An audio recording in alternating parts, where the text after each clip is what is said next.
Muhtaram Prezidentimizning 2025-yildagi qarorlariga muvofiq UzAgrostar Holding kompaniyasi hamda uning muassisligida 16 ta agrostar kompaniyalar tashkil etildi. Mazkur ixtisoslashgan kompaniyalar tomonidan ixtisoslashuvni chuqurlashtirish maqsadida dastlabki bosqichlarda 70 ta tuman qamrab olindi. Xorijning ilg'or kompaniyalaridan 16 ta mutaxassislar jalb qilindi. Aholi va dehqon xo'jaliklarining bilim ko'nikmalarini oshirish hisobiga mahsulot unumdorligini, hosildorligini oshirish hamda eksportbop mahsulotlar yetishtirishga ko'maklashib kelinmoqda.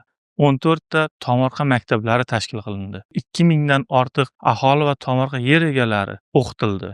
Agrotexnik xizmatlarni ko'rsatishda qariyb 65 ta yuqori unumdorli zamonaviy qishloq xo'jalik texnikalari xarid qilindi.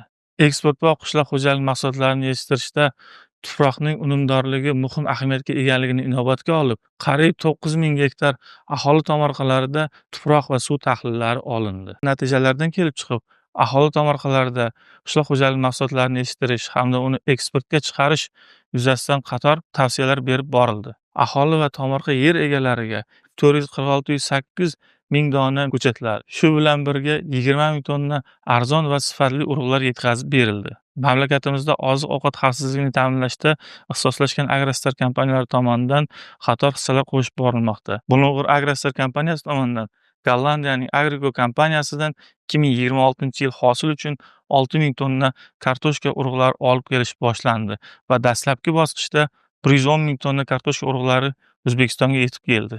Mamlakatimizda faoliyat yuritayotgan meva-sabzavot mahsulotlari eksporti bilan shug'ullanuvchi korxonalarga ko'maklashish maqsadida Surxondaryo viloyatida tashkil qilingan Denov Agrostar kompaniyasi tomonidan 11 ta xalqaro sertifikatlarni olishga ko'maklashildi.